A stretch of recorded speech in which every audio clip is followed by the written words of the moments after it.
La escuela de Palo Alto tiene su origen en un pueblo llamado Palo Alto, en California, Estados Unidos. Es conocida también como la Universidad Invisible, ya que en sus inicios no poseía una sede física visible como tal, sino que se trataba de una serie de investigadores que desde sus intereses, investigaciones y profesiones terminaron por interesarse en aspectos relativamente coincidentes. Nace gracias al Instituto de Investigación Mental, fundado en 1959 por el psiquiatra Don Jackson. Los autores más representativos de la escuela de Palo Alto son Gregory Bateson, Paul Watzlawick, Don Jackson, John Wickland y Richard Fitch. Estos autores estaban interesados por una teoría general de la comunicación humana que pudiera ser aplicada en contextos tan distintos como la psicoterapia y el sistema familiar. La principal aportación de esta corriente de pensamiento es que el concepto de comunicación incluye todos los procesos a través de los cuales la gente se influye mutuamente. Bateson y Rush afirman que la comunicación es la matriz en la que se encajan todas las actividades humanas.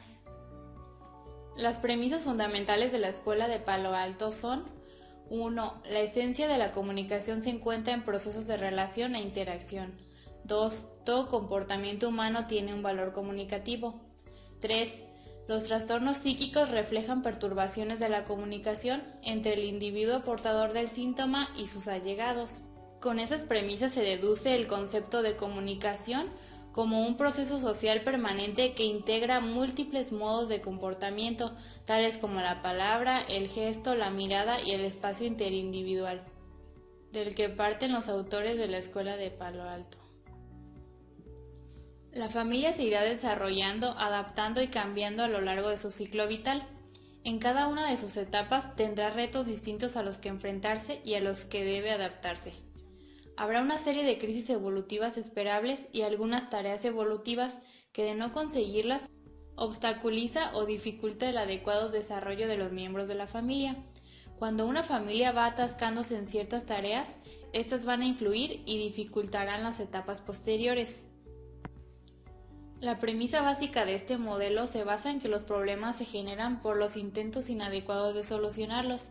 En un momento de la vida de cualquier persona puede aparecer una dificultad por el cambio de etapa del ciclo vital o por otras circunstancias. La familia o algún miembro de ella intenta buscar una solución. Si esta solución no es efectiva, puede ocurrir que siga aplicando esta solución porque considera que es la correcta. Lo que entonces va a ocurrir es que el problema se mantiene o se agrava.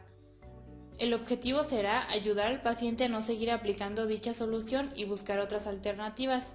Por eso es importante para este modelo ayudar a la familia a definir bien el problema, pidiendo descripciones concretas de las conductas anómalas y realizando preguntas que vayan dirigidas a averiguar todas las soluciones que la familia o el paciente ha intentado para resolver dicho problema. Existen varias formas de estas soluciones intentadas. Por ejemplo, el intento de forzar un acontecimiento que solo puede ser espontáneo o el intento de lograr acuerdo mediante una oposición. La actitud general es de ir despacio introduciendo cambios pequeños en la secuencia de interacción del problema familiar para ir modificándola y teniendo mucho en cuenta qué es lo que sucedería si la situación mejorase para esa familia. Por ejemplo, ¿qué consecuencias habría si X persona dentro de esta dejara de estar deprimido? Y las tareas, que pueden ser tanto directas como paradójicas. Las directas consisten en manipular la secuencia de interacción del problema de la familia. Entre los distintos cambios que pueden introducir en la secuencia de interacción están el lugar, la duración, frecuencia, intensidad, participantes o añadir y quitar un elemento. En las paradójicas se le ordena a la familia que siga con el problema, haciendo más de lo mismo, con la intención de que esto genere un cambio. Suele ser una intervención arriesgada y se le llama paradójica, ya que si la cumplen están cumpliendo con la tarea del terapeuta y si no, están cambiando y por tanto se consigue el cambio.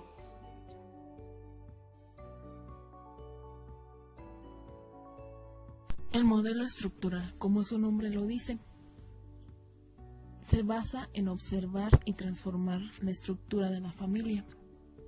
Sus principales representantes son Salvador Minuchin, Charles Fishman, Braulio Montalbano y Harry Aponte. ¿Cómo surge el modelo estructural? Bueno, pues el modelo estructural de terapia familiar fue desarrollado en la década de 1970 a 1979 por Salvador Minuchin a partir de su práctica clínica al abordar los problemas de salud mental en poblaciones marginadas de Estados Unidos y personas que tenían miembros con problemas psicosomáticos. Minuchin junto con Braulio Montalbano modificaron la técnica ya existentes, tomando una nueva alternativa a la que denominaron más acción, menos habla, y emplearon técnicas de acción, técnicas de role-playing, técnicas basadas en acciones para la casa o domicilio, así como otras completamente innovadoras que tuvieron como utilidad el diagnóstico. ¿Qué objetivo tiene este modelo? Uno de los objetivos es la interacción en el presente. Es el sistema familiar. El terapeuta se asocia a este sistema y utiliza a su persona para transformarlo. Al cambiar las posiciones de todos los miembros de la familia, van a cambiar sus experiencias subjetivas. Minuchin considera también una gran importancia durante el proceso, lo que llamó propiedades del sistema, en las cuales destaca primero que una transformación de su estructura permitirá al menos alguna posibilidad de cambio en todos los miembros de la familia. En segundo lugar, el sistema de la familia está organizado sobre la base de apoyo, regularización, alimentación y socialización de sus miembros, por lo que el papel del terapeuta es unirse a la familia para reparar y para modificar todo el funcionamiento que ésta tiene, para que desarrolle ahora sí tareas con eficiencia. En tercer lugar, el sistema de la familia tiene propiedades de autoperpetuación, por lo tanto el proceso terapéutico está mantenido en ausencia del terapeuta por los mecanismos de autorregularización. Por otra parte, Minuchin postula que la familia no es una entidad estática, es decir, pues la familia está en un continuo movimiento, por lo que la evaluación debe centrarse en base a la interacción familiar, es decir, tanto en las pautas transaccionales como en las construcciones de la realidad se conectan con las experiencias familiares. La familia como matriz de identidad destaca el sentido de pertenencia y el sentido de identidad. En el primero, la pertenencia se acompaña con una acomodación por parte del niño a los grupos familiares y con sustitución de pautas transaccionales en la estructura familiar que mantienen a través de los diferentes acontecimientos de la vida. El sentido de identidad se centra en cada miembro, influido por su sentido de pertenencia a una familia específica. El modelo estructural se basa entonces en la observación, en observar la familia, en cómo interacciona con todos sus miembros entre sí, quién juega qué papel, y en transformar, que es acción del terapeuta, transformar la familia. Una familia es un sistema que opera a través de pautas transaccionales. Las pautas repetidas establecen pautas acerca de qué manera, cuándo y con quién relacionarse, y estas pautas son marcadas por la familia. Las operaciones repetidas constituyen una pauta transaccional. Las pautas transaccionales regulan la conducta de cada uno de los miembros de la familia. Son mantenidas por dos sistemas de coacción, los cuales son un genérico y idiosincrático. ¿Cómo es el diagnóstico y sus elementos? Los elementos que se deben considerar para hacer el diagnóstico de la estructura familiar son los límites, los subsistemas, el ciclo evolutivo de la familia, las alianzas y coaliciones familiares, la jerarquía, el tipo de límites que tiene la familia, la flexibilidad al cambio, fuentes de apoyo y estrés, y la forma en que el sistema es aprovechado para mantener sus interacciones. A diferencia de otros modelos, esta perspectiva sistémica incluye el contexto y la atribución de responsabilidad compartida entre los miembros de la familia. Hay un interés por encontrar cómo todos los miembros del sistema participan en el mantenimiento del sistema. Hacer un enunciado diagnóstico estructural, es decir, algo acerca de la manera en que las personas se sitúan frente a cualquier evento o que está en contacto entre ellas y con otros subsistemas. No necesariamente hay que frenarse de hacer conjeturas acerca de los sucesos que uno no puede observar, como son los deseos o los sentimientos íntimos que ellos tengan. Lo que sucede es que ese enunciado vuelve ociosas estas conjeturas en el diseño de los planes, como él se habrá de hacer. Y una jerarquía la vamos a referir como una posición que ocupan los distintos miembros de la familia con relación al ordenamiento jerárquico dentro del sistema y marca la subordinación o supraordinación de un miembro respecto a otro, es decir, cómo define la función del poder y sus estructuras de la familia. Una alianza se designa como una afinidad positiva entre dos unidades de un sistema, es decir, que hace referencia a la percepción o experiencia de dos o más personas unidas por un interés en común o por un conjunto de actitudes. Las coaliciones, se habla de coaliciones cuando una alianza se sitúa en posición a otra. Generalmente es oculta e involucra a personas de distintas generaciones aliadas contra un tercero. La oposición contra un tercero puede expresarse por medio del conflicto, de la exclusión o por otras formas. Los triángulos. El triángulo tiene una función en el sistema de equilibrar la relación de varios miembros que pueden tener relaciones conflictivas, que es una unidad de dos donde se estabiliza y confiere sentido a su actividad como referencia a un tercero. Los subsistemas se consideran como la unión de miembros para desarrollar funciones, los cuales están formados por generación, por género, por interés, por una función. Entonces aquí se considera que una familia nuclear está formada por los seres que viven bajo un mismo techo y que tienen un peso emotivo significativo entre ellos, y de los cuales puede ahí haber subsistemas, como por ejemplo el subsistema conyugal o marital, donde lo compone la pareja, el subsistema paterno, donde están los padres e hijos, y el subsistema fraterno, donde se encuentran los hermanos.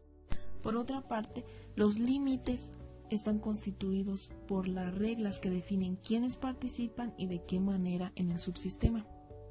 Para Minuchin, la presencia de límites difusos o rígidos indican la posibilidad de problemas psicológicos en alguno o algunos de los miembros de la familia.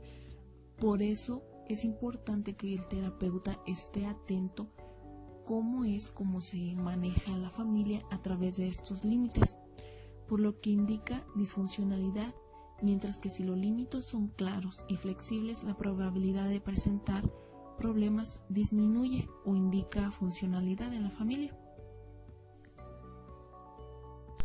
La alianza puede ser otro aspecto por considerar en la estructura familiar. Esta es la unión de dos o más miembros de la familia para obtener algo de otro. Este tipo de interacción suele ser funcional, principalmente si hablamos de la alianza parental, la cual debe de estar presente en toda la familia funcional, por lo que hemos considerado que su ausencia es una señal de disfuncionalidad. También en la estructura familiar se pueden observar las coaliciones que consisten en la unión de dos o más para perjudicar a otro. Es decir, implican por fuerza un conflicto entre ellos, mientras que las alianzas son relativamente no dañinas. Las coaliciones son fuente de problemas. Eso es un factor importante en el que el terapeuta debe de poner énfasis y a través de la observación mirar cómo funciona las coaliciones en las familias, las alianzas entre hermanos o ya sean entre los padres. Y por otro lado está la triangulación. Pero hay que recalcar que Barger señala que las coaliciones son formas específicas de triangulación. El ejemplo más claro para poder entender de una triangulación se da cuando los padres se comunican o mandan mensajes negativos a través de un hijo, por existir algún tipo de problema o algún conflicto entre ellos. Otro tipo de interacción se puede formar parte de la estructura familiar, que es el sobreinvolucramiento. Este se caracteriza por una fuerte interdependencia emocional, que puede estar matizada por sobreprotección de un padre o ambos hacia un hijo. Es por ello la importancia del terapeuta de tener muy consciente la forma en que la familia está entrando en terapia para solucionar sus problemas. Las técnicas de intervención en este modelo es el establecimiento de límites. Aquí el terapéutica tiene que mirar el funcionamiento de los límites, si son claros, si son difusos y cómo los llevan a cabo. Otra técnica es la escenificación de una pauta disfuncional, la intensificación, modificación de constructos cognitivos y potenciación de lados fuertes de la familia. Es decir, no solamente fijarse en lo negativo o patológico de la familia, sino también hacer notar las cosas positivas que éstas tengan.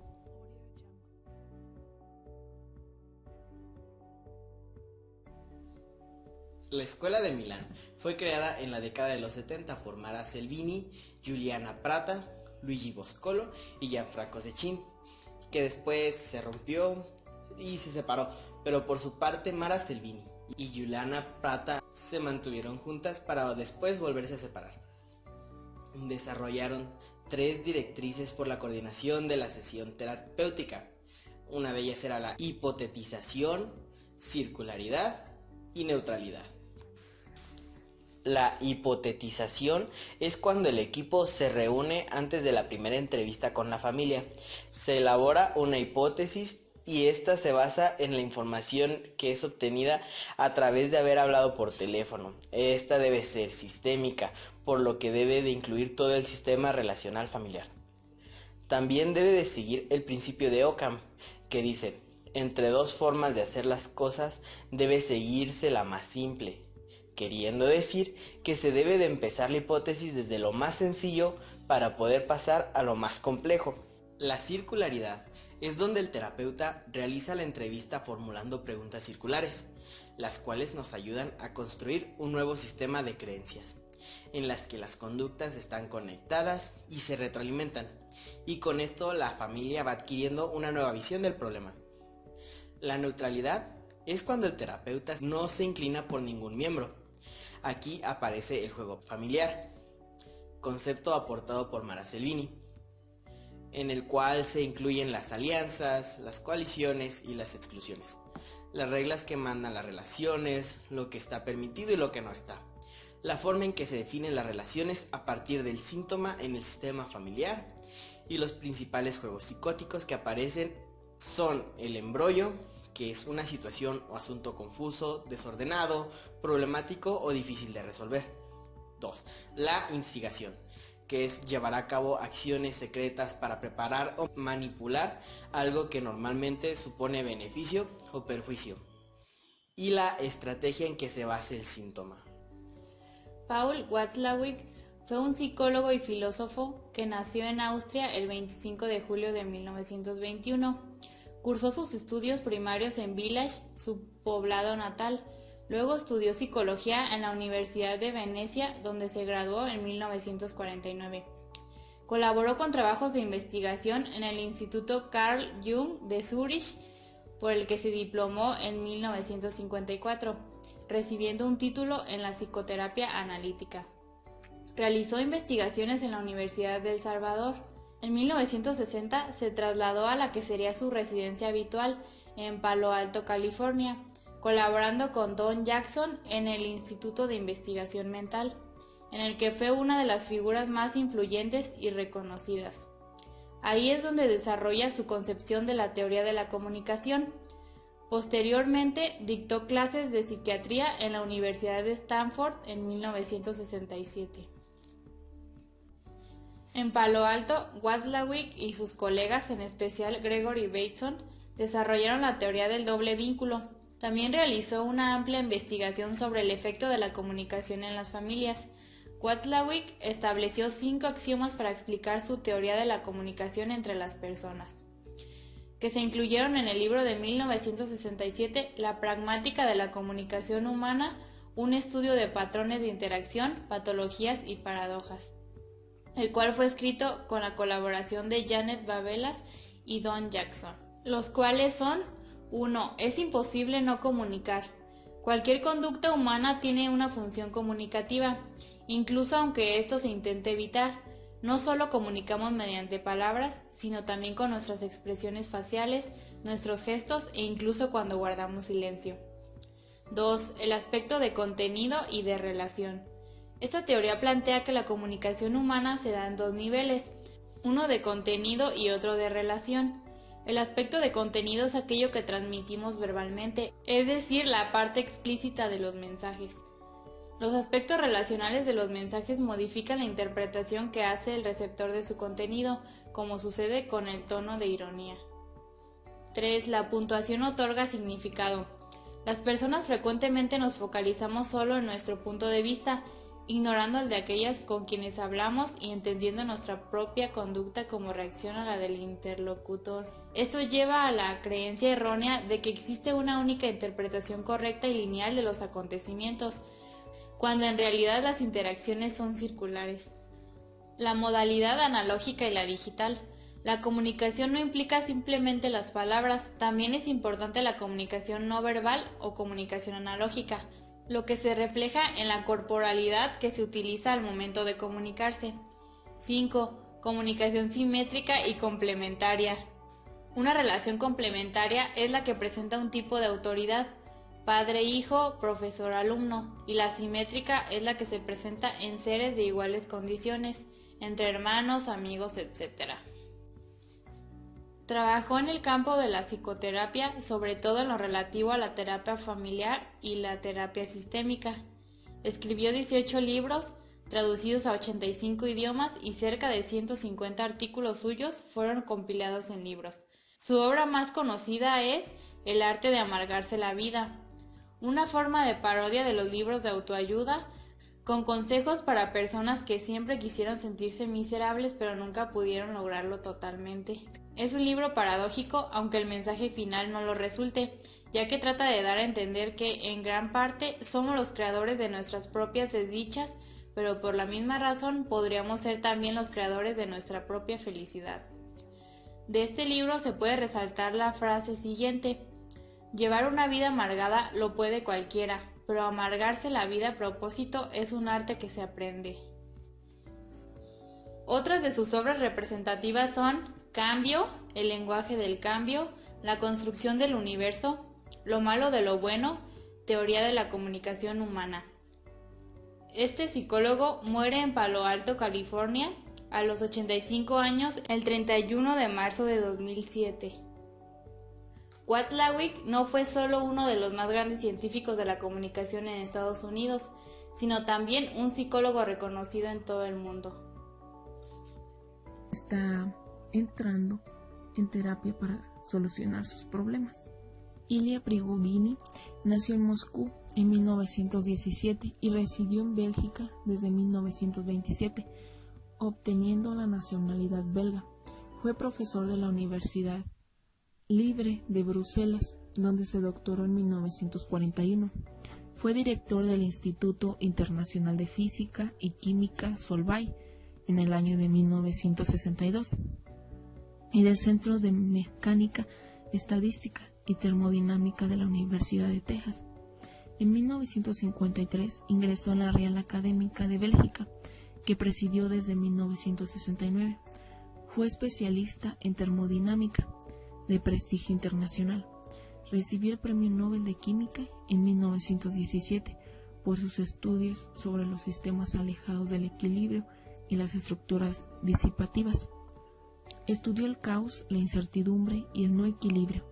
No admitió una concepción determinista del universo.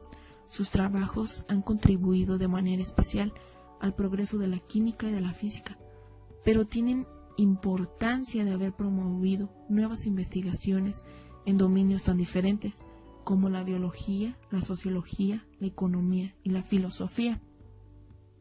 Sus teorías han tenido un puente sobre el abismo que existe entre los campos biológicos y sociales de la investigación.